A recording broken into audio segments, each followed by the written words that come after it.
Gabón, Gonzalo Bustillo, buenas noches a todas y a todos.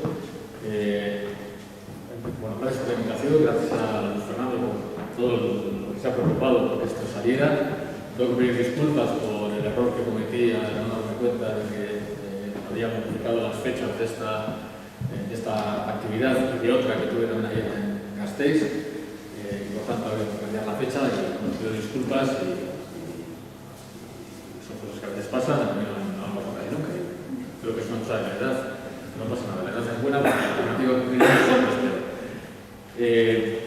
Bueno, efectivamente, la idea que nos convoca aquí, la que nos convoca es pensar un poco sobre los rumores y la calidad migrante en Euskadi, en Europa, en España, pero en Euskadi, y voy a moverme un poco entre esas dos ideas que aparecen justamente en el título de la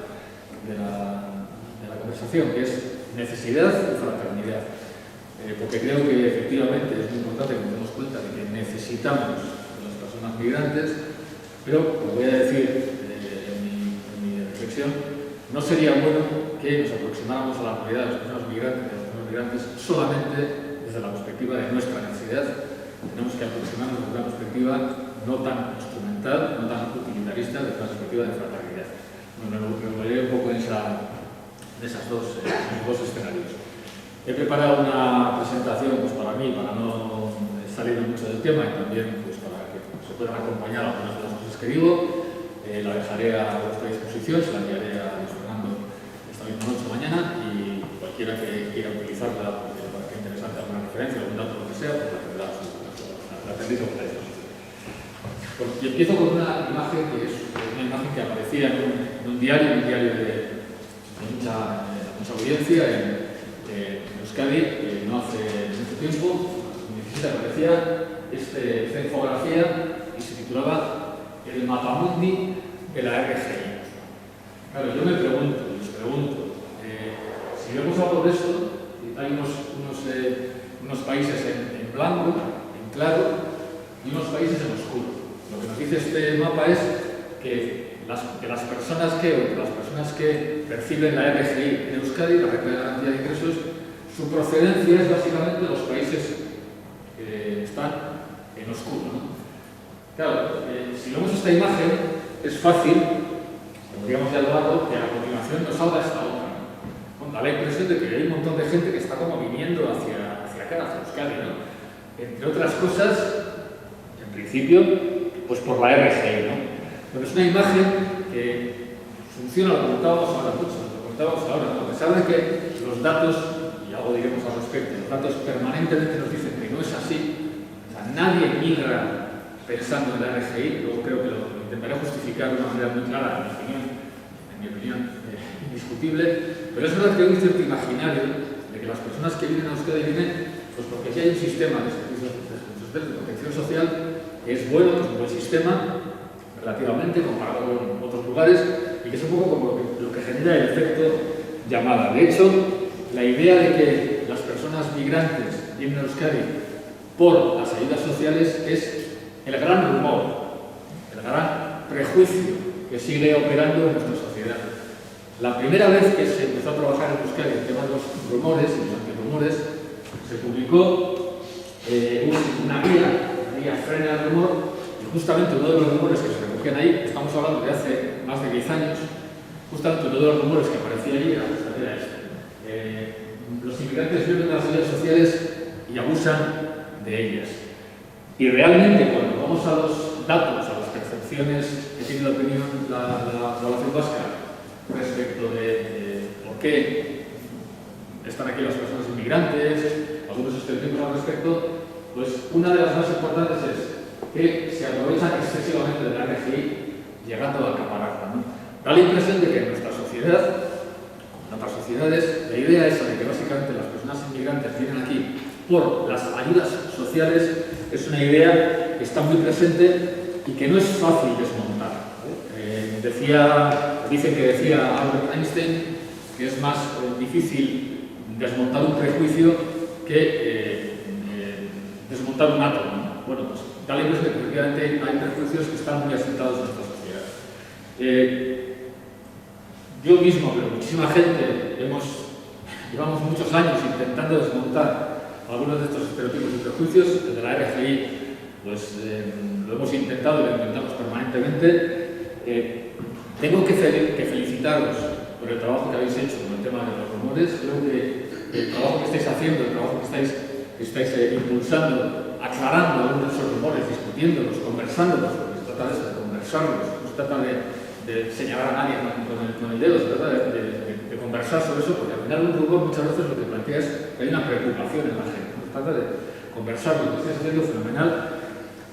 Y como os decía, yo creo que no se puede pensar de ninguna manera que una persona que migra desde África, desde América Latina, desde Rumanía, desde Pakistán a Euskadi lo hace porque aquí hay un sistema de ayudas sociales, porque hay una RGI que le va a permitir más o menos sobrevivir en relación a cómo vive en su lugar. Si miramos a la cara a las personas migradas, si escuchamos las historias de migración de las personas que han venido acá, pues podemos encontrarnos con historias, por ejemplo, como esta. Es la historia de un joven de Malí, africano, de 18 años, y de Aguara. Su historia es la siguiente. En 2012 se escapó de Malí huyendo de la guerra civil. Su familia había sufrido en esa contienda, su padre había muerto, su madre estaba herida y en 2012 se marcha de Malí. Viaja a Argel en un camión con 90 personas. No voy a entrar en la historia, ¿vale? Pero viaja a Argel. Luego va a Tánger. Luego intentan saltar la valla para entrar en España, para entrar en Ceuta, en Melilla, pero él no se atreve, porque algunos sufren heridas graves, él está ahí esperando. Al final, bueno, se intenta pasar con una Zodiac. Le detiene la policía, le devuelven a Marruecos. Está en Rabat. En 2017, recordemos que la historia empezó en 2012. 5 años lleva este chaval intentando entrar en España, en Europa, ¿vale? En 2017 compra una Zodiac y la policía los vuelve a detener. Bueno, finalmente, en 2017 consigue entrar en España y lo que intenta es ir a Francia para trabajar como monitor deportivo de menores. ¿Alguien puede pensar que una persona en África, en donde sea, va a hacer un cálculo de decir, voy a ver si dentro de 5, 8, 10, si sobrevivo, si consigo, voy a poder cobrar la RGI? O sea, ¿alguien de verdad cree que esto es lo que funciona en la cabeza de una persona cuando migra, cuando se pone a migrar? Tal vez recordemos todas y todos el caso de un joven africano que murió con un infarto en Madrid hace unos pocos años en Lavapiés, cuando él estaba vendiendo en la calle, haciendo la manta y la policía le fue a identificar, salió corriendo, le dio un infarto y falleció. Pero este chaval llevaba 14 años en España como regular. 14 años. ¿Alguien puede pensar que alguien hace un viaje de este tipo, está 5 años, 10, 8, 12, hasta conseguir luego una mínima estabilidad, hasta conseguir empadronarse, hasta conseguir regularizarse para poder acceder a ayudas sociales? Porque claro, llegar a Euskadi es solo el primer paso. O sea, vamos a ir sumando años, ¿verdad? 5 años hasta... Imaginémonos que el destino de este chaval no es ir a Francia, sino venir a Euskadi, venir a Vitoria, ¿no? Ha tardado 5 años en venir. Podría haber tardado 17. Ha tardado 5 años. Pero es que, una vez que llegas aquí, no he hecho más que empezar la historia de las ayudas sociales. No hay ningún tipo de ayudas sociales en España que esté destinada exclusivamente a las personas inmigrantes. Todas las ayudas sociales a las que pueden acceder las personas inmigrantes son las mismas ayudas a las que pueden acceder las personas nacionales. Por tanto, lo primero que tienen que hacer es convertirse o parecerse a, asemejarse a nacionales. Lo que tienen que hacer es conseguir un empadronamiento o conseguir la nacionalidad en su caso o una regularización. Y esto no es sencillo. Pensemos en los requisitos necesarios para poder ser perceptora o perceptor de la RGI. Primero, no disponer de recursos suficientes. Si no disponemos de recursos suficientes, podemos solicitar a la RGI constituir una unidad de convivencia, empadronamiento y residencia efectiva en el País Vasco durante 3 años anteriores. Imaginémonos otra vez el caso del chaval este de Malí.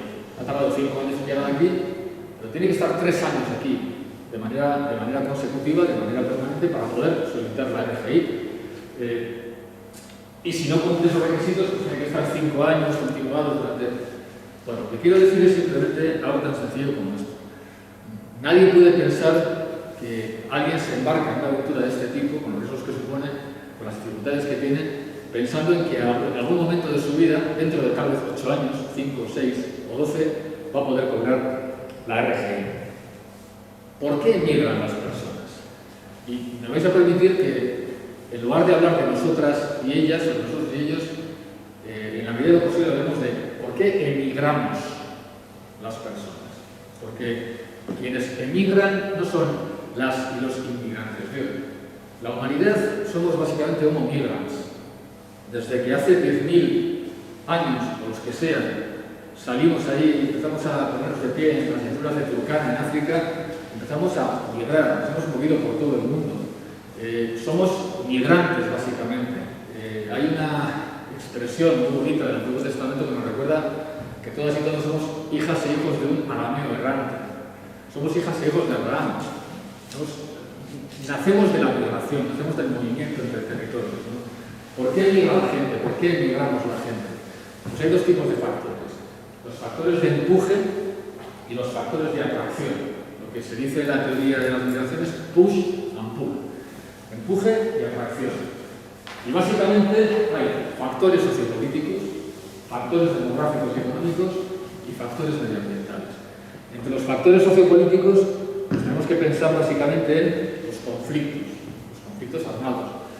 La crisis de refugio relacionada con Siria tiene que ver con eso, con una acentuación de conflictos bélicos muy duros en el norte de África, que hizo que muchísima gente escapara para salvar su vida, para intentar escapar del terror. Factores demográficos y económicos. Según la OIT, la Organización Internacional del Trabajo, las personas trabajadoras migrantes, personas que se mueven de un sitio a otro para ser empleadas, rondaban los 164 millones de personas en todo el mundo en 2017. La gente migra para trabajar, para ganarse la vida. Y luego factores medioambientales. Hasta ahora los factores medioambientales no han sido importantes a la hora de explicar las migraciones. Cada vez lo van a ser más. Pero si pensamos en esos tres factores, en un mundo que no está demasiado pacificado, en un mundo que está afectado por una crisis climática que todavía no tenemos que empezar a ver, acontecimientos catastróficos que, si no cambiamos, se sucederán, y en un mundo en el que la desigualdad sigue siendo, es mayor que lo que ha sido en otros momentos de la vida, pues blanco y en botella. Está todo escrito, está todo planteado para que efectivamente la migración de personas sea un hecho y se repita y se amplifique cada día. Y claro, pues nosotras y nosotros que vivimos en Euskadi, que vivimos en España, que somos la frontera sur de Europa, pues somos eso, somos frontera. Y las personas migran entre fronteras. Seguramente habremos escuchado muchas veces decir que la frontera española, la frontera que hay entre España y África, entre España y el norte de África, es la más desigual del planeta. Hay un listado de desigualdad entre fronteras, donde a España la sitúa en el puesto 18. Pero claro, eso es solamente en términos aritméticos, en términos económicos. ¿Cuál es la frontera más desigual del planeta? La que hay entre Corea del Sur y Corea del Norte. Ya, es que la gente de Corea del Norte no puede salir. O sea que como si nada. La segunda es la que hay entre Arabia Saudí y Yemen. Pues lo mismo. Arabia Saudí es un régimen autoritario y no permite que la gente pueda entrar. La que hay entre Rusia y Corea del Norte, lo mismo. Corea del Norte está cerrada, está blindada. Pero si vamos bajando entre Israel y Siria, Israel no va a permitir que la gente de Siria entre con facilidad. Pero si vamos bajando, Sudáfrica y Mozambique, Siria, Corea del Norte otra vez, China y Afganistán. Es que nos encontramos con fronteras que son fronteras en las que hay conflictos bélicos, en las que hay dificultades de acceso. Si vamos bajando, la primera frontera en la que nos encontramos con un país democrático, plenamente democrático, y por tanto con un país que tiene que tener necesariamente políticas de inmigración con estándares relativamente reconocibles, por tanto tiene que intentar jugar con eso de evitamos e impedimos, pero tampoco podemos bombardear, podemos no sé qué, pues es España. La frontera entre España y Marruecos es más desigual que la que hay entre Estados Unidos y México. Por tanto, la atracción que genera la desigualdad, pues en fronteras como la nuestra, pues si no fuéramos tan desiguales, la gente de Marruecos o donde fuera, emigraría a otros lugares. Pero es una frontera muy desigual y por tanto la atracción de la desigualdad opera de una manera muy clara. Pero es que esto ha sido siempre así. Antes veíamos un dibujo donde parecía que todas las flechas apuntaban hacia Euskadi, pero es que si nos vamos al siglo pasado, pues veríamos que era al revés. De Euskadi, de España, de Europa salían un montón de flechas que iban a cualquier otro lugar del mundo. Hay una frase que a mí me gusta mucho de un sociólogo, Rick Beck, que ha fallecido, que él decía que durante muchísimo tiempo, durante siglos, las europeas y los europeos, cuando hemos tenido un problema local, cuando por ejemplo teníamos una guerra de religión y nos perseguían, cuando teníamos una hambruna, como la que hubo en Irlanda, por la crisis de la patata, cuando teníamos una guerra civil, como en España, es decir, siempre que teníamos un problema local, buscábamos una solución global. Hemos migrado para trabajar, hemos migrado para vivir con libertad, hemos emigrado pues, simplemente para poder vivir como personas. Y nunca nos lo ha discutido nadie, porque éramos nosotros y nosotros quienes lo hacíamos. Pero ahora que vivimos en un mundo absolutamente global, donde todos los problemas son problemas interconectados, porque las afecciones del cambio climático que se están produciendo en muchos lugares del mundo, pues las estamos produciendo nosotros y nosotros, con nuestro modo de vida. Entonces, en un momento en el que realmente el mundo es global, como nunca lo ha sido, lo que le decimos a la gente es, no hagas como hicimos nosotros, busca soluciones locales, intenta arreglarte en tu sitio, no te muevas. Pero esto es justo lo contrario de lo que hemos hecho históricamente en Europa, ¿no? Bueno, pues durante muchísimo tiempo, millones y millones de europeas y europeos decidimos salir de nuestros países pues, para buscarnos la vida en Australia, en África, en Chile, en Argentina, en Venezuela, en cualquier lugar del mundo. Por tanto, las personas que emigran hoy hacia Euskadi emigran por los mismos motivos por los que emigrábamos nosotros.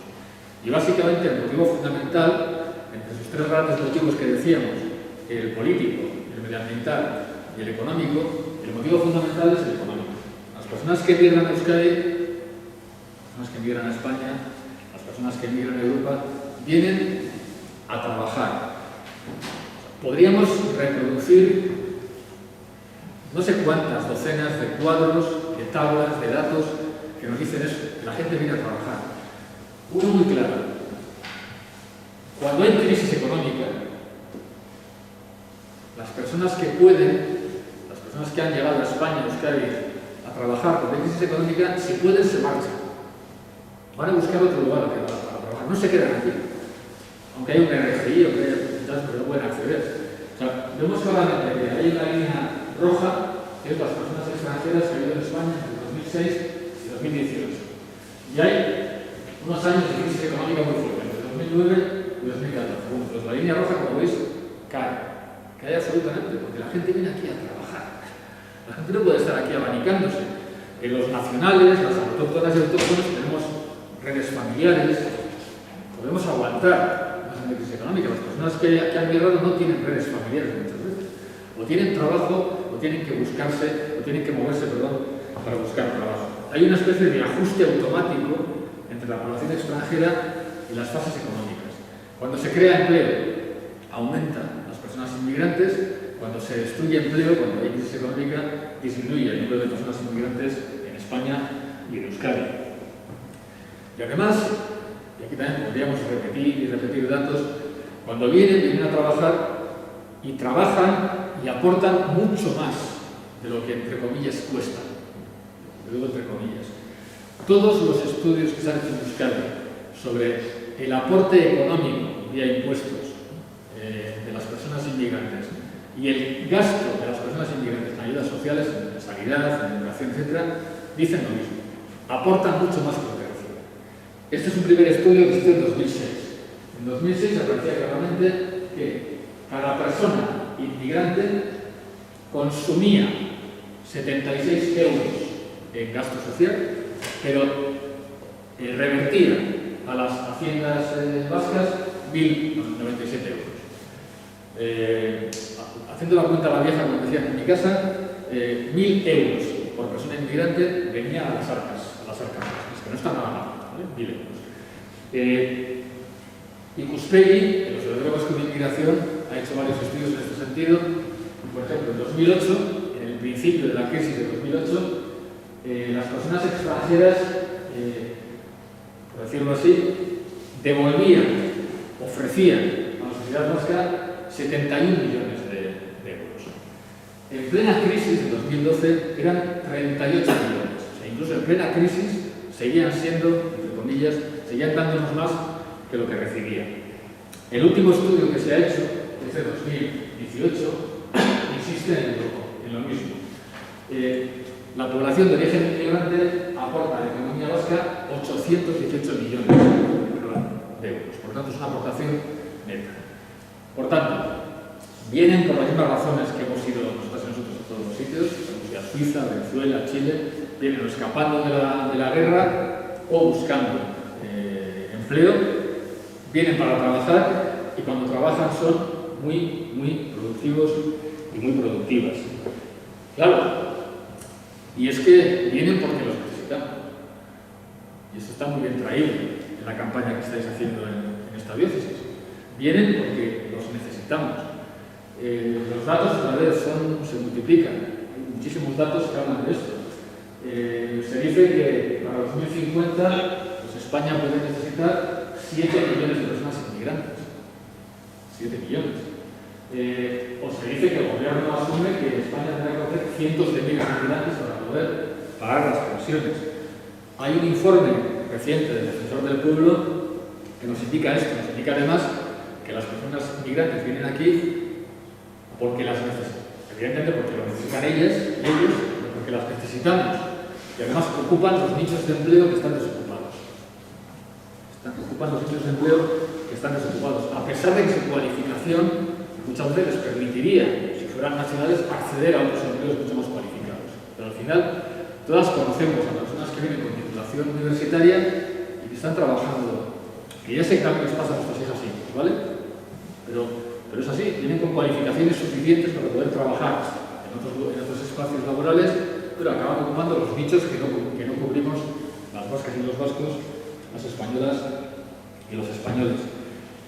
Uno de esos nichos de mercado que ocupan las personas inmigrantes, una de esas necesidades nuestras que vienen a cubrir son las de cuidados.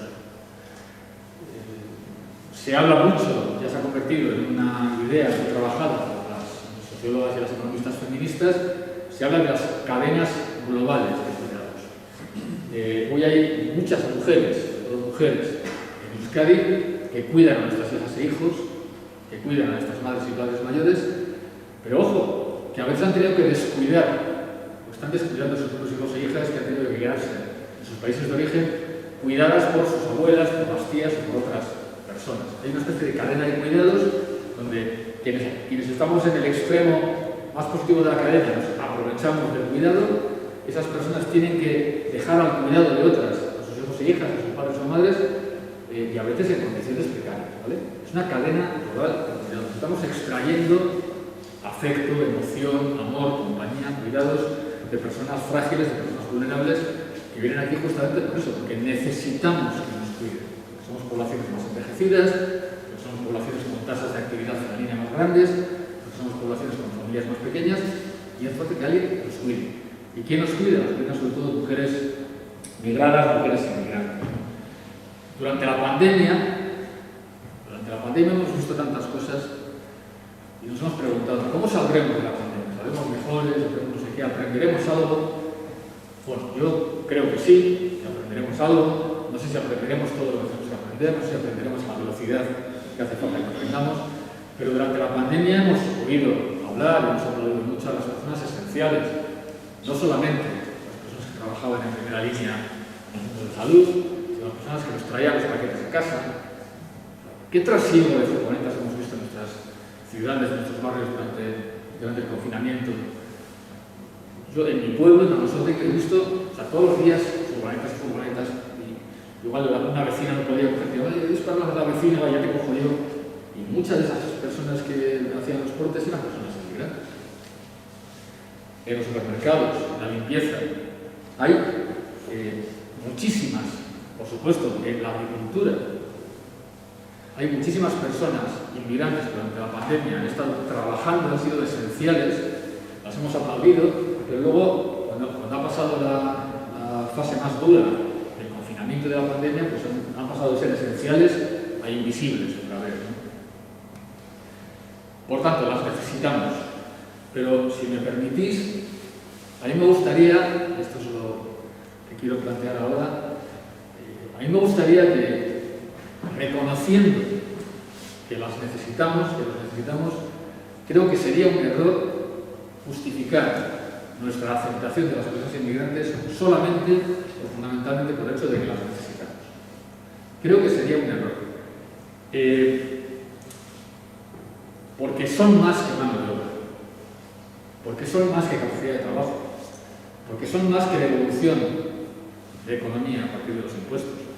Porque, si me permitís que os lo diga así, deberíamos acogerlas incluso aunque no las necesitáramos, porque ellas sí necesitan ser acogidas. El funcionar con una perspectiva instrumental, utilitaria, en este terreno es peligroso. Hay un trabajo muy interesante de Intermón Oxfam, que titula La otra mirada. Si accedéis a la presentación y pincháis el link, podéis leer el informe. Se refiere a España, lo vamos a bajar los datos de Euskadi, y en ese estudio dicen que más o menos a nivel español hay como 4 posiciones respecto de la inmigración. Hay una posición, la verde que hay aquí, la más pequeñita, la porción de queso de tarta más pequeñita, que es la gente que está sí o sí a favor de la inmigración. Hay que abrir. Es el espacio de la fraternidad sin condiciones. Es pequeñito. Luego hay otra parte, que es la naranja, que es una parte ambivalente. Está a favor, pero es un poco escéptico. A favor, pero con condiciones, seguro, no se movilizan mucho. Luego hay una parte que es la más importante, que es la roja, que es ambivalente, con tendencia a no ver muy bien lo de la inmigración. Es la gente que justamente se identifica con el discurso de, vale, si vienen, que vengan a aportar, pero solo si vienen a aportar. Es la perspectiva más materialista, más instrumental, más de si las necesitamos, que vengan. Claro, la conclusión es, y si no las necesitamos, que no vengan. Luego hay otra parte más oscura, que es una parte absolutamente contraria. Claro, es relativamente posible, es relativamente fácil que las personas que están en la parte roja, que están de acuerdo con que estén aquí, pero solo si los necesitamos, pues si en algún momento de crisis o de lo que sea, dejamos de necesitarlas, se pasen a la contra. Claro, es muy delicado, por tanto, defender la inmigración solo, fundamentalmente, con perspectivas instrumentales, porque nos viene bien. Porque si hoy día no nos viene bien, ¿qué hacemos? Y claro, no estamos hablando de mano de obra, de fuerza de trabajo, no, estamos hablando de personas. En el año 65, cuando los flujos de migración eran otros, cuando quienes emigrábamos dentro de Europa éramos, por ejemplo, los españoles, los vascos y las vascas, a Suiza, por ejemplo, un escritor, o a Francia, a Alemania, un escritor suizo, Max Frisch, hizo una frase que se ha convertido en una frase que se utiliza mucho en el mundo de la inmigración, que es: pedimos mano de obra y nos llegaron personas. Claro, es que son personas que además trabajan, que además producen y que además producen beneficios, pero lo primero de todo son personas. Entonces, olvidarnos de eso puede ser muy peligroso, porque podemos acabar alimentando, como digo, pues a esas personas, a esa gente que dice: yo sí, yo soy partidaria de la inmigración, pero solo mientras nos venga bien. Y algo de eso nos pasa también en Euskadi. En Euskadi, aquí tenemos un gráfico que va de 2004 a 2021 y lo que se plantea es si se está de acuerdo o se está en desacuerdo con la idea de que necesitamos a las personas inmigrantes. Hay una visión utilitarista de la inmigración en Euskadi. En los contextos de crisis, las personas que dicen que necesitamos inmigración les sirven un montón. Por ejemplo, entre los años 2010 a 2014-15, pues solo un 30% decíamos que necesitamos inmigrantes. Estábamos en época de crisis, subía el paro. Ahora, en cambio, empezamos otra vez a salir. Bueno, el 70% decimos que necesitamos inmigrantes. O sea, cuando hay crisis, cuando pensamos que nos puede tocar la crisis, a lo mejor nuestro empleo en peligro o lo que sea, pues entonces igual no necesitamos tantos inmigrantes. Cuando en cambio las cosas van bien, funciona la economía y tal, necesitamos inmigrantes. Pero esto es un poco peligroso, porque tenemos al final una visión instrumental sobre la inmigración, que se refleja luego en el modelo de convivencia por el que optamos. Cuando se nos pregunta a las vascas y a los vascos, ¿cuál es el modelo de convivencia en la sociedad actual por el que optarías? ¿Un modelo de convivencia en el que las personas inmigrantes tengan que abandonar su cultura, su religión? No, que mantengan cosas. ¿Tiene que haber un esfuerzo compartido? Sí. El 82% decimos sí, el esfuerzo de integración tiene que ser compartido, tanto ellas como nosotras. Pero luego cuando decimos, vale, es compartido, pero ¿quién tiene que hacer el esfuerzo? ¿La población autóctona? Pues solo el 29% decimos que tenemos que esforzarnos nosotras por la convivencia. En cambio, el 8% decimos, tienen que hacer el esfuerzo las personas inmigrantes.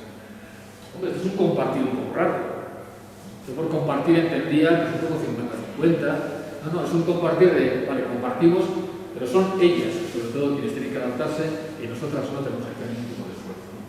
Claro, y eso tiene que ver luego pues, con lo que nos gusta y lo que no nos gusta de la población inmigrante. ¿Que abran restaurantes de comida exótica? Sí. A todo el mundo le gusta probar lo que sea por ahí, no sé qué, eso está bien. ¿Que abran comercios propios? Sí. Oye, tener siempre un comercio abierto, ¿no? Para alguna cosa que te haga falta, está bien. ¿Que tengan establecimientos propios de alimentación? Bueno, pues sí. Pero cuando llevamos bajando los tienes más de modos de vida, más culturales, más de sus necesidades, que hablen entre sí su propio idioma, que ocupen plazas y espacios públicos, que vistan como su país de origen, que construyan templos de sus religiones, que tengan centros de enseñanza propios, eso nos gusta menos. O sea, lo que tiene que ver con nuestras necesidades nos gusta. Lo que tiene que ver con las suyas nos gusta un poco menos. Con esto tiene que ver, como digo, con esa visión instrumental, que es una visión complicada de sostener. Y es verdad, y es la tercera cosa que quiero comentar, cuatro cosas, y es verdad que defender una posición puramente instrumental puede acabar por llevarnos a no defender una posición mucho más moral, mucho más sustantiva, mucho más normativa en relación a la inmigración. Y puede que efectivamente, si solo defendemos la inmigración, si solo reconocemos a las personas inmigrantes en la medida en que nos benefician, en la medida en que nos facilitan la vida, pues puede que veamos dificultades en la inmigración, pues cuando simplemente lo que buscan es satisfacer sus propias necesidades, ¿no? Es verdad que la inmigración, además de una dimensión económica, que se puede justificar fácil, que si lo que nos moviera a favor o en contra de la inmigración fuera solamente la economía, bueno, pues aunque hay un riesgo efectivamente de que si la economía va mal, podemos ponernos en contra, bueno, yo creo que la cosa es, la iríamos gestionando, pero no podemos olvidar que efectivamente la inmigración, además de una dimensión material económica, tiene una dimensión cultural, identitaria, una dimensión de identidad. Y es verdad pues, que en muchos lugares, a medida que la inmigración se hace más patente, pues van surgiendo resistencias a la inmigración. Resistencias que seguramente no se pueden resolver simplemente hablando en términos de números. Pero mira si nos benefician, pero mira si aportan más. No, hay otro tipo de resistencias. Son resistencias que tienen que ver con la idea, con la sensación de que la inmigración, a partir de un cierto punto, nos puede cambiar. Nos cambia. Esto que veis ahí es una concentración, de las muchas que se hicieron en un barrio de Bilbao. Era un barrio de Bilbao donde se iba a abrir una mezquita, un centro de culto. Hubo manifestaciones importantes de las vecinas y vecinos. También había vecinas y vecinos que decían que no se podía abrir. Pero fijaos en el lema que utilizaban, en el eslogan que utilizaban. La instalación de la mezquita en nuestro barrio. Que nadie nos cambie. Pero que nadie nos cambie, ¿qué? Que nadie nos cambie nada. Es uno de los barrios que más ha cambiado en Bilbao, para bien. Pues que nadie nos cambie. Pero es verdad que la inmigración, además de una dimensión económica, material, tiene una dimensión también identitaria, cultural. Y hay muchas personas hoy que empiezan a pensar, que pueden pensar que efectivamente, si hay mucha inmigración, les cambia. Claro, ¿y quiénes son las personas que pueden pensar esto? Y esto lo digo porque tendríamos que estar muy atentas a estas realidades para no solamente combatir los rumores materiales, sino también combatir los sentimientos de que las cosas están cambiando. Esto no, me empieza a sentir como extranjera en el propio barrio. Esto ya no es el barrio en el que yo nací, este no es el pueblo en el que yo vivo. ¿Quiénes son las personas que pueden tener más propensión a mostrarse reactivas frente a la inmigración? Pues mira, esto es el último barómetro de Muspegui, donde nos dice cuáles son las personas más tolerantes a la inmigración, que están aquí a la derecha, y las personas menos tolerantes a la inmigración, que están a la izquierda. Evidentemente no quiere decir que todas las personas que tengan 45 y más años no son tolerantes, ¿vale? Pero son como perfiles que configuran tipos. ¿Quiénes son las personas con el umbral de tolerancia más alto? Las más jóvenes. Bueno, yo creo que lo podemos entender, que las personas más jóvenes han tenido una experiencia de inmigración mucho más fuerte que las personas más mayores. Yo suelo contar siempre lo mismo. Yo me comparo con mi hija Naya, y para cuando ella tenía 6-7 años, ya conocía a Nastia, una niña ucraniana que empezó a venir a nuestra casa con 6 años con la ciudad de Chernóbil, y ha seguido viniendo hasta que ahora tiene 22 años. Conocía a Mikhail, un chaval rumano, que nos conocimos en la plaza del pueblo, y al final tuve una amistad. Conocía a Forma y a Ismail, dos niños, una niña muy mauritanos. Conocía a Manolo, un chaval gitano, estaba en la escuela con ella. Yo cuando tenía 7 años, si a mi pueblo venía un chaval de Valladolid, me parecía un marciano. Un tío de Valladolid. Igual ni sabía que estaba en Valladolid. Entonces, la experiencia de la diversidad que tiene la gente más joven hace que sean más proclives a aceptar la diversidad. Por lo tanto, que la gente más joven sea más tolerante y la gente más mayor tengamos más dificultades, seguramente no se examinará. El tema de los estudios. A mayor nivel educativo es más fácil hacerse cargo de la diversidad. Pues, hay una serie de variables que están por allá. Pero claro, a mí me interesan mucho las variables materiales.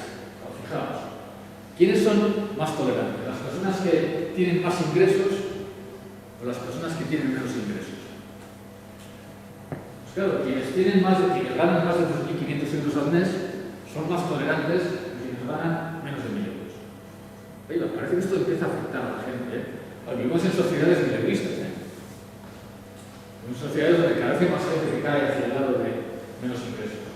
Personas que están satisfechas con su situación económica, más tolerantes. Personas insatisfechas, menos tolerantes. Pero si bajamos a los lugares donde vivimos, nos encontramos con algo que a mí me preocupa mucho, y que creo que a personas que estáis interesadas en estas cuestiones, sensibilizadas en estas cuestiones, y que vivimos en zonas de barrios, deberíamos estar un poco atentas a ello. Nos encontramos con lo siguiente. Entre las personas más tolerantes están quienes viven en barrios sin inmigración o con poca inmigración.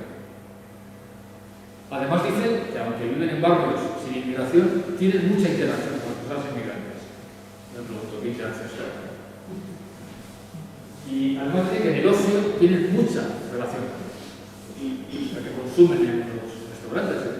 Si vives en un barrio donde no hay inmigración, ¿cómo tienes tanta relación con las inmigrantes? ¿Será que cuidan limpian tu casa, cuidan no sé qué.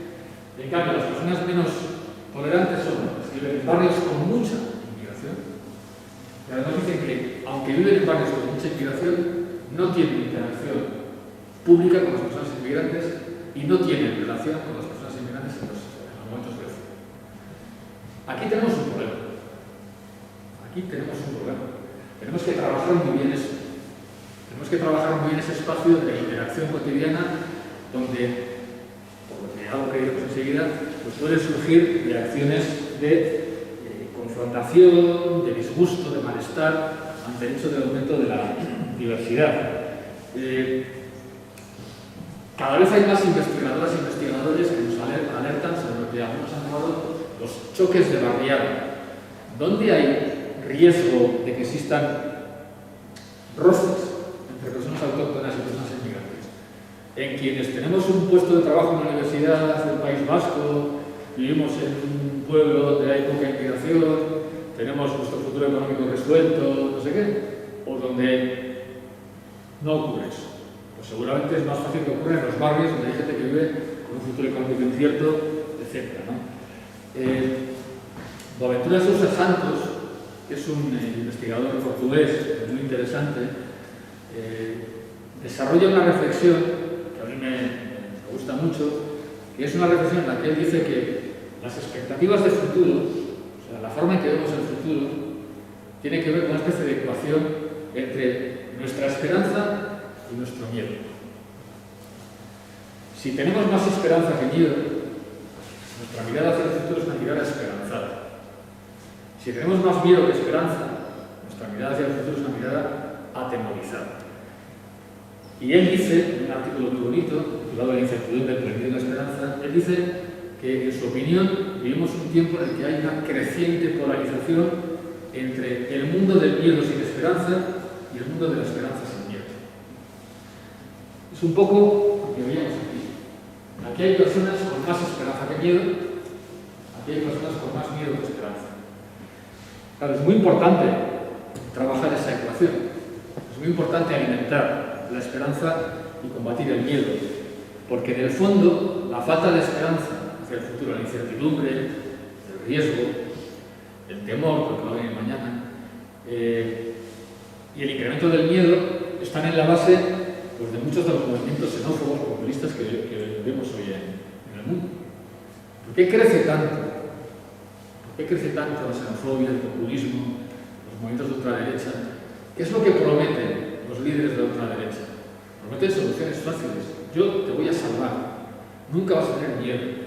Nunca vas a sentirte extranjera en tu país. Yo te voy a dar la solución. Son soluciones falsas, son soluciones inhumanas, son soluciones excluyentes, pero tranquilizan a la gente, dan una apariencia de tranquilidad. No te preocupes, yo te aseguro el futuro. Soy además una persona fuerte, soy un hombre fuerte y te aseguro que te voy a defender. Lo que buscan básicamente es inyectar, combatir el miedo, inyectando seguridades, casi siempre falsas seguridades.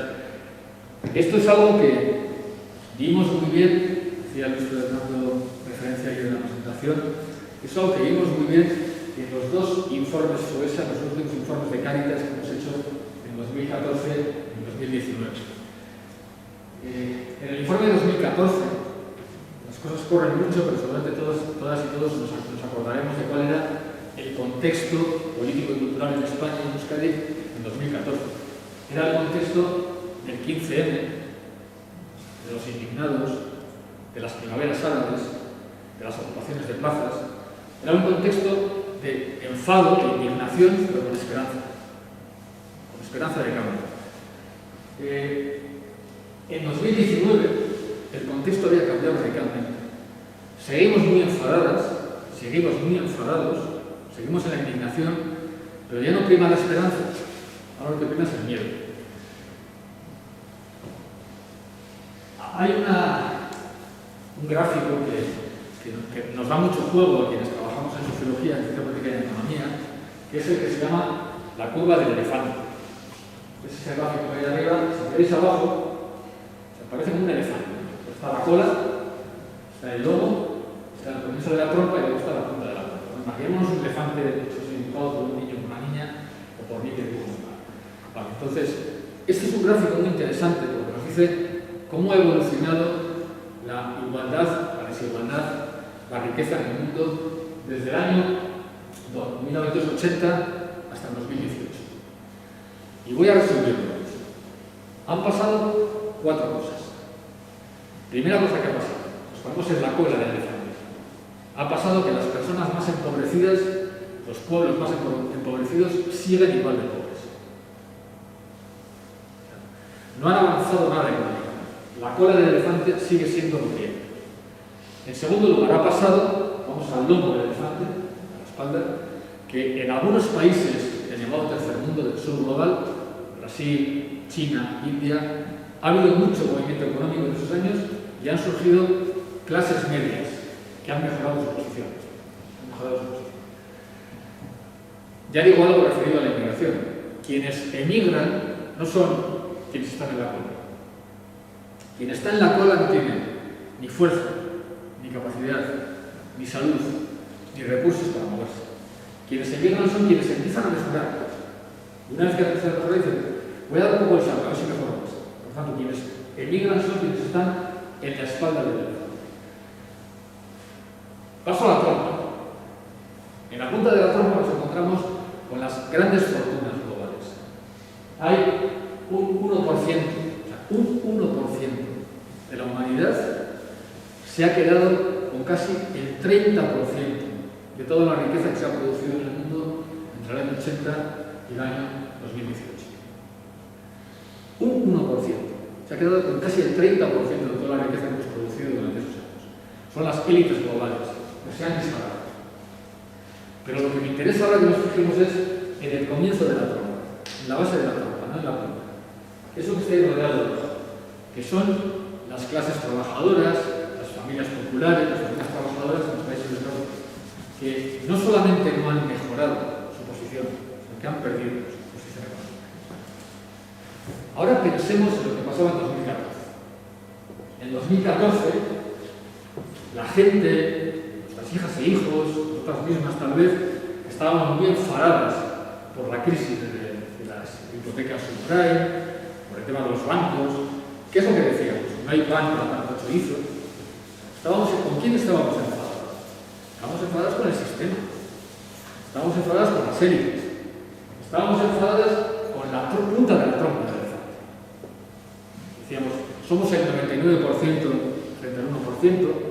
O sea, nuestro enfado, nuestro cabreo, nuestra indignación iba dirigida hacia la punta de la trompa del elefante. Pero eso ha ido cambiando. Han empezado a aparecer partidos populistas, xenófobos, ultraderecha, y en estos momentos mucha de la gente que antes estaba cabreada con la punta de la trompa empieza a cabrearse con la espalda del elefante. Y me diréis que ahora ya igual quienes amenazan mi futuro no son las élites globales, son la gente que se desplaza de otros lugares, España, Europa, para poder buscarse la vida para trabajar. Se ha producido un cambio en la dirección de la inmigración.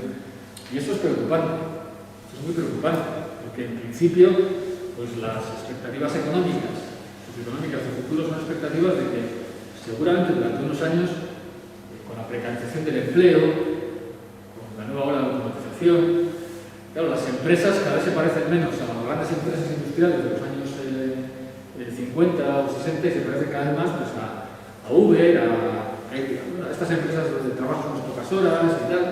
Claro, la precariedad laboral va a crecer, está creciendo mucho en nuestras sociedades. Eso hace que si aumenta mucho esa bolsa de personas que están inseguras respecto del futuro, si su indignación, en lugar de dirigirse hacia quienes toman decisiones económicas que al final suponen cierres de empresas, ponen bajadas de ingresos fiscales. Antes de ayer, por ejemplo, un alto representante de los empresarios vascos, vizcaínos, pues decía que a él le parecía, por ejemplo, que las ayudas sociales en Euskadi eran demasiado generosas y que eso hacía que había gente que al final pues, no cogía empleos porque había muchas ayudas sociales. Claro, pero ¿qué sueldos dais? ¿Qué sueldos estáis dando? Bueno, pues es posible que ese grupo que está ahí un poco en el comienzo de la trompa del elefante pues vaya creciendo, vaya incrementándose. Nuestras hijas y hijos pueden acabar entrando en ese espacio. Y si la indignación, si el enfado en el sentido positivo del término, yo no quiero que esto funcione así, quiero que cambie en lugar de dirigirse hacia quienes toman decisiones que nos precarizan, se dirigen hacia personas que se mueven de sus países para buscarse la vida, pues nos encontramos con un problema importante. Y termino. Hablamos de esperanza y miedo. Quienes estamos aquí somos ciudadanas y ciudadanos y, por tanto, deberíamos hacer lo mismo que cualquier vecino y vecino, que cualquier ciudadano y ciudadano con sensibilidad social, con perspectiva de solidaridad, con perspectiva humanista, ante los falsos rumores, ante los estereotipos, ante los rechazos de la inmigración, que es portarse como una buena vecina, portarse como un buen vecino. No dar pábulo a las ideas, a las mentiras muchas veces que se comunican en redes, etc.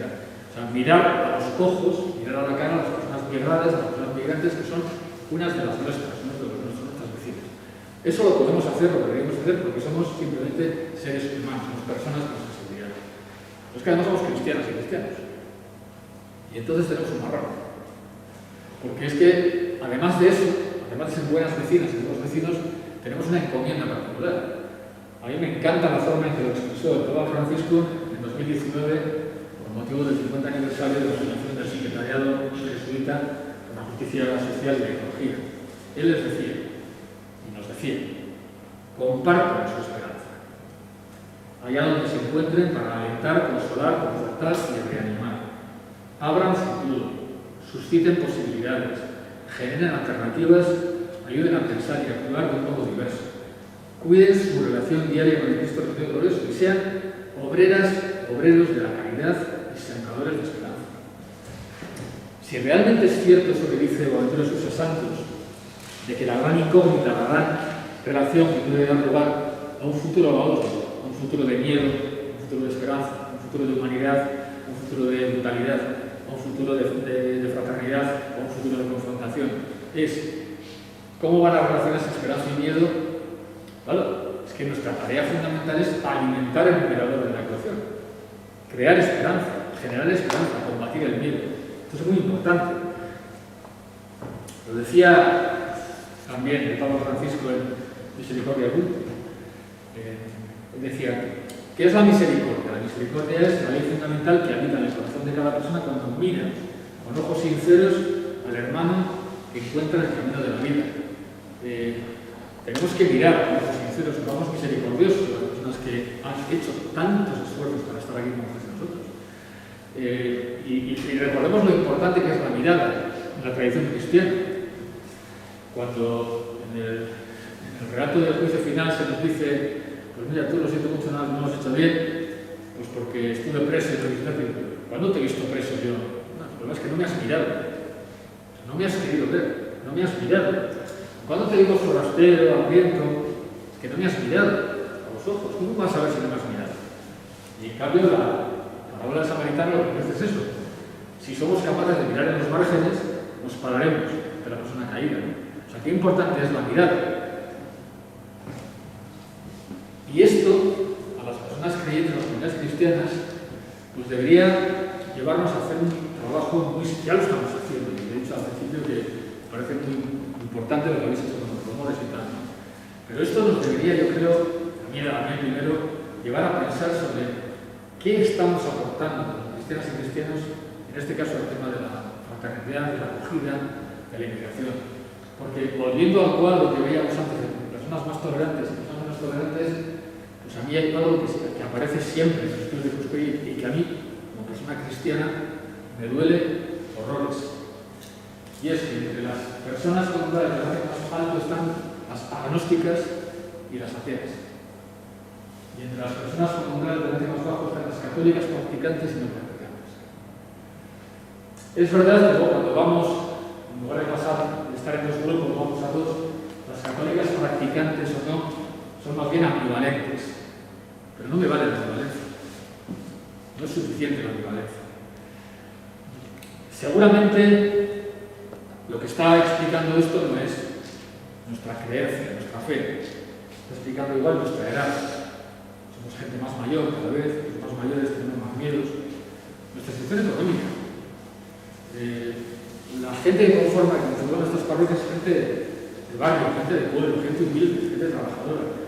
Pero es verdad que la fe cristiana parece que no está actuando como un motor de generación de esperanza, como un motor suficiente de generación de esperanza, de discursos nuevos respecto de la inmigración. Tenemos que trabajar. Un teólogo alemán, Moltmann, se preguntaba hace muchos años si las cristianas y los cristianos tenemos una visión de esperanza para este mundo. Son muchas las cosas que podemos aportar, pero creo que aportar esperanza hoy es fundamental, lo que decía antes de la ecuación entre esperanza y miedo. Al final estamos hablando, y voy terminando, de eso que tan bonito que se decía en la Gaudium et Spes, el pastoral Gaudium et Spes del Concilio Vaticano II, de que los gozos y las esperanzas, las tristezas y las angustias de los hombres son nuestras angustias y nuestras esperanzas. Tenemos que compartir los miedos de la gente con la que convivimos, tenemos que intentar incorporar esperanza a las personas con las que vivimos. Y termino. Hay un poeta francés, Charles Péguy, que lo he descubierto hace muy poco, y tiene un poema que me parece muy bonito, muy potente, en el que él habla de la esperanza y la fe. De muchas cosas que va diciendo, dice algo, como al final dice, depende de nosotros que la esperanza no mienta en el mundo. Bueno, yo creo que es una encomienda bien potente, bien interesante para que somos cristianas y cristianos, y en este momento en que estamos pensando sobre la migración, la acogida y la fraternidad, pues vernos como obreras y obreros de la esperanza, pues creo que es lo mejor que podemos tal vez sacar como comunidad de personas en estos tiempos. Esto lo quería compartiros y ahora pues estáis posible para poder conversar lo que os parece.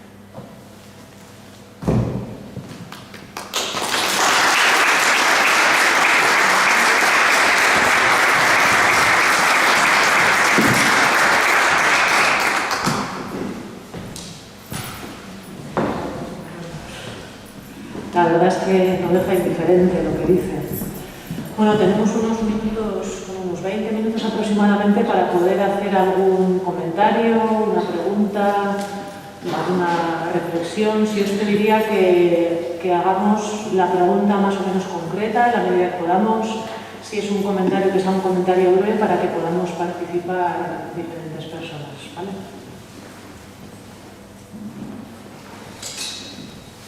Fernando nos acerca el micrófono.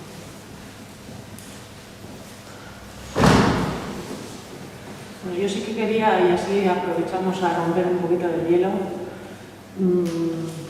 a mí sí que hay algo que me preocupa, es decir, con todos los datos que nos has mostrado, ¿no? Y que conocemos por qué es tan difícil, ¿no?, vender una política migratoria inclusiva, ¿no? Porque es difícil oír hablar de los políticos de acogida, ¿no? La ley de extranjería es una ley muy restrictiva, es una ley que no favorece, ¿no? Entonces, ¿por qué con tantos datos a favor, ¿no?, a nivel económico, a nivel social, por qué es tan difícil que nos entre en la cabeza, ¿no?, cómo vender una política migratoria inclusiva a la sociedad, ¿no? ¿Por qué es tan difícil? Pues porque seguramente igual lo que digo ahora es un poco simplista, pero creo que no tanto. Yo suelo decir que la política es un animal votivo, se alimenta de votos. Suelo decir que igual que el oso panda se alimenta de bambú, y si le quita el bambú se muere, y el koala se alimenta de eucalipto, y si le quita el eucalipto se muere, los políticos se alimentan de votos. Por tanto, en principio, no hay nada más fácil que influir sobre la política, es poner votos delante. Hay veces que los cambios en la sociedad vienen de arriba abajo. Por ejemplo, las políticas contra el tabaco, surgió de arriba. Y se demostró que frente a las cuestiones de la hostelería, los negocios, las fumadoras y fumadores, parecía que iba a ser posible, que tenemos una edad, hemos visto fumar a los médicos cuando nos acogían, hemos visto fumar en los autobuses, fumar en los aviones, fumar en la televisión, parecía imposible y se consiguió. Quiere decir que desde arriba se pueden hacer cosas. Pero es verdad que desde arriba se pueden hacer cosas si no hay mucha resistencia abajo. Y yo creo que tenemos resistencias abajo para que se haga eso. O sea, si realmente... yo cuento una experiencia. Una de mis etapas complicadas y vida fue cuando estuve en el Senado, como senador durante 4 años. Y durante esa época se hizo la primera reforma de la ley de extranjería. Yo, por cierto, no apoyé la reforma, que desde el grupo al que yo estaba la apoyaba. Cuando se iba a hacer la reforma, empezamos a recibir en el Senado correos electrónicos de gente que protestaba por la reforma. Yo, cuando llegó el primer correo, el segundo, dije, fenomenal. Ojalá lleguen decenas de miles de correos. Bueno, llegaron 420 y tantos. No sé de la organización, pero 420 y tantos. Yo respondí a todos. Me volvieron a responder como unos 100 y pico. Volví a responder. No quiero decir, 400 y pico correos electrónicos. O sea, la movilización ciudadana fue muy pequeña. Hubo organizaciones potentes que hicieron Cáritas, eso. No sé. Yo creo que vivimos en sociedades donde todavía el hecho de la identidad nacional, las señas de identidad nacionales son muy potentes. La ciudadanía nacional sigue siendo bien aristocrática. O sea, no nos gusta compartir mucho. Parece que la gente tiene que ganarse el ser vasco, el ser español, el ser europeo, ¿no? Porque es un bien aristocrático, porque hay más gente con tarjeta de crédito en el mundo que con carnet de identidad que funcione. De los 192 estados que hay en este momento de Naciones Unidas, ¿cuántos son estados que funcionan realmente, que protegen a la gente? Entonces, quienes tenemos la suerte de vivir en un estado que nos protege, pues como que nos reservamos eso. Esto está cosa que lo hemos ganado, no hemos trabajado. O sea, vivimos en mundos muy nacionalistas todavía, muy estatocéntricos. Y hace falta pues perspectiva más abierta, perspectiva más fraterna, más universalista, más internacionalista. No sé, yo creo que todavía tenemos que hacer un cierto trabajo en la sociedad civil. Tenemos que ser capaces de ir generando eso, pues, discurso y práctica de acogida, de denuncia. También incluso hacerles ver a las personas que toman las decisiones que si no nos gustan, pues se los vamos a hacer pagar en las elecciones. Ahí nos falta un poco eso. Yo sí creo que al final, cuando en política no se toman algunas decisiones, en buena parte es porque consideran, están convencidas de que si no lo hacen así, de la ciudadanía no nos vamos a gestionar, al contrario, vamos a apoyar. Por ahí tenemos una pregunta.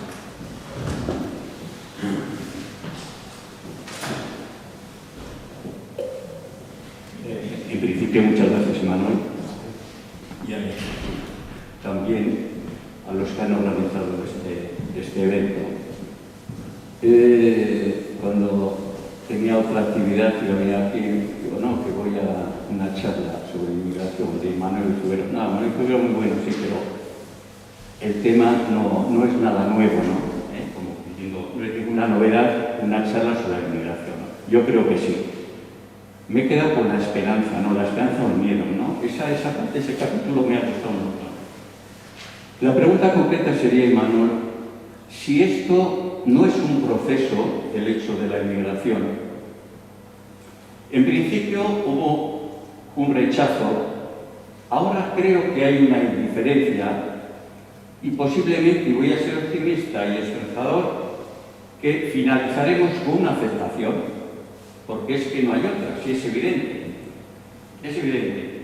O sea, no voy a repetir lo que has dicho y lo sabemos 1000 veces, ¿no? Y por ahí, pues todavía cuesta creerlo, ¿no? Por los bulos. Están quitando el trabajo, sí, en el sentido. El trabajo que tú no quieres. Creo que hay extranjeros, casi 3 millones de empleos. Si se marcharan estos sería un caos. Y ya sabemos qué empleos son y los sueldos que tienen y las condiciones de trabajo.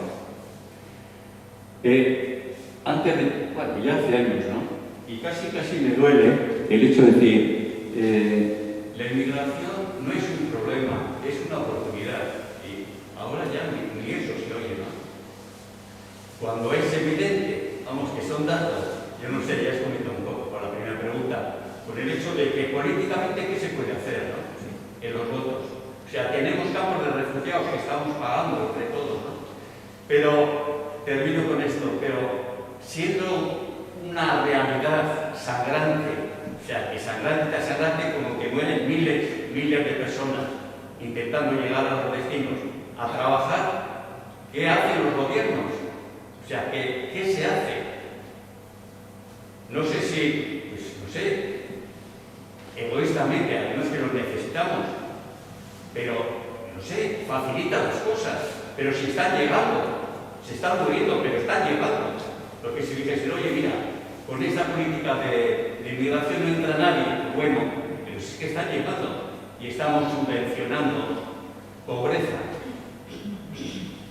La pregunta concreta es esa, si eres esperanzador, es si los datos ves que también la Iglesia, en lo personal, en lo social, en lo político, incluye la Iglesia, si somos más acogedores, si somos refugio, si nos vamos dando cuenta de la barbaridad que estamos haciendo hasta el momento. Gracias. Bueno, no puedo no tener esperanza, porque si no es muy mal para poder comunicarlo, ¿no? Sí, yo sí creo que la fuerza de las cosas, si no ocurrirá que nos lleve a una fase catastrófica de nuestra evolución, una catástrofe climática repentina, o incluso un retroceso histórico, como pudimos ver durante la Segunda Guerra Mundial, etc. O sea, puede pasar, puede que efectivamente Europa puede, no de pronto, pero en unos años después podemos hablar con 4 o 5 gobiernos de la extrema derecha fuertes que van marcando. Por cierto, que donde ya están en los gobiernos los partidos de ultraderecha, pues en los países del norte, en Noruega, en Suecia, en Finlandia y tal, ¿no? O sea, podemos encontrarnos con una Europa muy distinta, una Europa oscura, de retroceso, pero si no, o sea, si no pasa nada de eso muy catastrófico, yo sí coincido contigo, ¿no? Ya somos una sociedad cada vez más diversa, ya tenemos una juventud, lo que decía de mi hija, ¿no?, que está acostumbrada a la diversidad. Cuando, como en la película aquella de Spencer Tracy y Catherine Hepburn, ¿no?, de la Adivina quién viene a cenar esta noche, pues cada vez más a muchas familias, a muchas madres y padres, cuando nuestras hijas o hijos digan quién va a venir a cenar esta noche, pues vendrá con una persona inmigrante. Eso ya forma parte. Por otra parte, tenemos ya hijas e hijos que son de otros orígenes nacionales, tenemos hijas que han sido adoptados en China, en Etiopía. Ya empezamos a ser muy multiculturales y eso va dejando un pozo bueno, un pozo positivo. Lo que pasa es que tú lo decías, ¿no? Pero mientras tanto, hay miles y miles de personas que sufren, que mueren. O sea, ¿cómo conseguimos acelerar, así decirlo, el proceso, ¿no? Pensando que el proceso va a acabar bien, ¿cómo conseguimos acelerarlo para eliminar al máximo el sufrimiento que generan nuestras políticas migratorias, ¿no? Y ahí pues tú planteabas la pregunta, ¿qué hacen los gobiernos?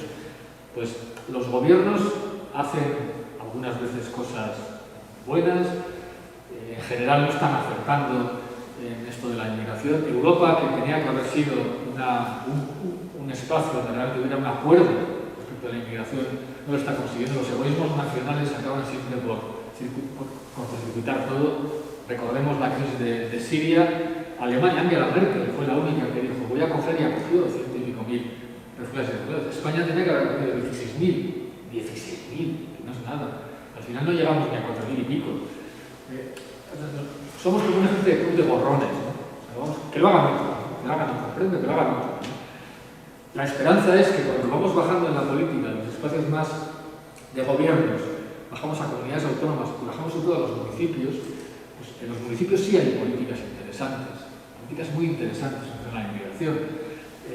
Por no ir a ejemplos cercanos, pero pensemos, por ejemplo, que durante la época de Trump, cuando Trump hacía su discurso tan terrible frente a la inmigración y a la hora de expulsión de millones de inmigrantes, muchas ciudades, incluso algunos estados, se constituyeron en grandes ciudades refugio. Y dijeron, aquí no va a funcionar lo que diga Trump. Aquí vamos a proteger a nuestras vecinas y vecinos. Yo tengo mucha esperanza en el nivel local. Claro, el nivel local tiene las competencias que tiene, no tiene competencias en fronteras. Pero teniendo en cuenta que, como tú dices, vienen, entran, a mí me da mucha esperanza el hecho de que las personas que entran, cuando están en el espacio local, encuentran más posibilidades que si están en el espacio nacional, ¿no? Pero bueno, primero la preocupación que tú, o sea, cómo ahorrar sufrimientos, que es de lo que se trata, porque la política que hacemos es una política terriblemente inhumana. O sea, no hay mejor ejemplo de nuestra política de inmigración que las concertinas de las vallas de Ceuta y Melilla, que son auténticas armas de guerra. Pues tenemos que influir sobre los gobernantes, tenemos que influir, es la única posibilidad que yo veo, influir arriba y abajo, pues hacer todo lo que podamos, incluso desobedeciendo la ley, incluso enfrentándonos a la ley. Eso es lo único que veo.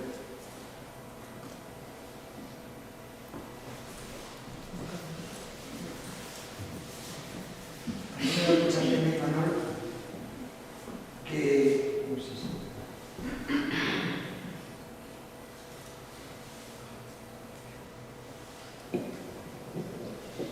me da mucha pena que en nuestra iglesia pues resulta que el Papa está totalmente a favor y en cambio se ve que ese es uno de los motivos principales por los que encuentra mucha oposición dentro de la iglesia. Y es un tema, digamos, como muy fuerte, ¿no? Que resulta que muchos católicos de práctica diaria, sin embargo, están en contra de lo que piensa el Papa en este tema. Y le ven como un intruso o alguien diferente cuando resulta que está dando pues, un mensaje muy claro en este tema. No sé cómo ves tú eso. Claro, comparto la preocupación, también pues, quiero verlo también con esperanza. ¿No? Yo muchas veces digo a la gente con la que convivo, que son creyentes, les digo que los domingos y los sábados, hay un lugar, que creo que es el único lugar del mundo actual en el que cientos de miles de personas se juntan y escuchan algunas cosas, donde eso nos meten un poco el dedo en la conciencia, nos hablan de la paz, de la fraternidad, de que somos iguales, de que somos hijas y hijos del mismo Dios. Hay una serie de mensajes fundamentales de fraternidad que solo se escuchan en las Eucaristías. En el resto del mundo no escuchamos nada de eso. ¿No? Entonces, yo creo que sí nos influye mucho el hecho de esos miedos que tenemos como personas mayores muchas veces, como personas también a veces empobrecidas, a veces situaciones socioeconómicas complicadas. Yo creo que la población cristiana actual es una población que por sus características sociodemográficas, socioeconómicas, pues, culturales, no lo tiene fácil para unirse a esta diversidad, no lo tiene fácil. Porque al mismo tiempo que vemos eso, pues entre las personas cristianas más jóvenes vemos militancias fortísimas en favor de Fratelli Tutti, la Laudato Si, o sea, personas que están absolutamente alineadas con el planteamiento de Francisco, del Papa Francisco, ¿no? Yo creo que la edad influye mucho aquí. O sea, somos unas comunidades cansadas, a veces envejecidas, un poco atemorizadas, estamos un poquito como los apóstoles y los discípulos el día después de la crucifixión, ¿no? Estamos como si arrastráramos eso, ¿no? Nos falta un poco esa visión de esperanza, ¿no? Tendríamos que trabajarla mucho, y eso yo creo que solamente se puede hacer si nos acompañamos en los miedos también. Yo creo que no solamente tenemos que predicar la esperanza y a veces un poco denunciar los miedos, sino acompañarlos también. Tenemos que estar muy pendientes de la gente que tiene miedo. La gente que tiene miedo ante la diversidad de la inmigración no es necesariamente porque sean xenófobas ni fascistas ni nada, es que tienen miedo, punto, lo ve claro. Pues tenemos que acompañar. Yo creo que es muy importante generar espacios de acompañamiento en los barrios, en las comunidades barriales, en las parroquias, porque no somos, es así, ¿no?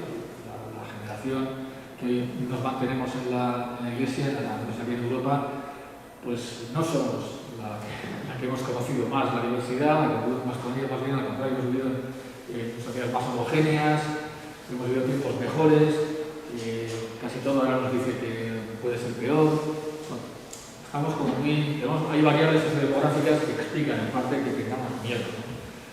Tenemos que hacer otra vez, abrir las ventanas, como hemos hecho muchas veces, y mirar con optimismo, con esperanza y con confianza en el futuro. Al final hay una promesa importante, fundamental de Dios, de que el reino de Dios ya está entre nosotros y nosotros, aunque todavía no. Pues no sé, cuando te das cuenta, cuando asumes eso, que ya está aquí, pues también nos tiene que dar un poco más de alegría y de libertad, ¿no? Pero bueno, es complicado, somos gente mayor ya, cansada, ¿eh?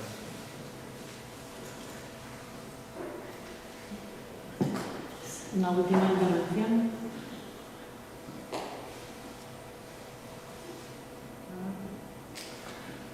Lo que sí creo que está siendo muy importante es justamente eso, porque aunque dentro de la Iglesia hay a veces resistencias, como tú decías muy bien, a planteamientos de Francisco, no sé, creo que todas tenemos la misma sensación. En este momento da gusto muchas veces decir que eres cristiano, da gusto cuando estás con colectivos sociales que trabajan los temas de los derechos sociales, de la ecología, etc., da gusto. Seguramente habrá mucho, porque la política funciona así, habrá mucho de representación, de escaparate y de preparación de candidatura para las elecciones, ¿no? Pero que una persona como Yolanda Díaz elija muy cuidadosamente entrevistarse con Francisco es muy importante. De alguna manera yo creo que tenemos esto ante una posición como Iglesia, como comunidad cristiana, muy interesante para revincularnos con colectivos que están trabajando pues, por los derechos de las personas migrantes y tal, de los que igual durante mucho tiempo no sabíamos ni cómo conversar. Nos faltaba un poco gramática, nos faltaba nuestra propia perspectiva a veces para hablar sobre ecología, sobre solidaridad, sobre cambio climático. Y Francisco nos está ofreciendo un montón de recursos propios, porque habla de ecología, pero no habla con el lenguaje solo de los ecologistas, habla con el lenguaje cristiano. Habla de fraternidad, pero no habla solamente con el lenguaje de los internacionalistas, habla con el lenguaje cristiano. Yo creo que estamos en una buena situación para conversar, para desarrollar una conversación importante en nuestra cultura, ¿no? Por Ventura de sus Santos, a lo que refería antes, publicó hace unos años un libro que se titulaba Si Dios fuera un militante de los derechos humanos. Zizek, que es uno de los filósofos más importantes en este momento, tiene un libro con un teólogo esloveno que es sobre Dios que sufre. O sea, hay cantidad de gente que está mirándonos, que nos está mirando a las comunidades cristianas, porque ven que efectivamente, lo que decía un poco antes, es que somos de las pocas comunidades que, aunque no siempre con mucha coherencia, con mucha práctica, pero por lo menos seguimos manteniendo ese discurso de somos iguales, la fraternidad, etc. O sea, es que eso es importantísimo en nuestro mundo. Entonces, yo creo que estamos mal, entre comillas, pero no estamos tan mal, y yo diría que en algunos estamos mejor que nunca. Nos falta un poquito de empuje, pero bueno, ya lo iremos sacando también con estas cosas.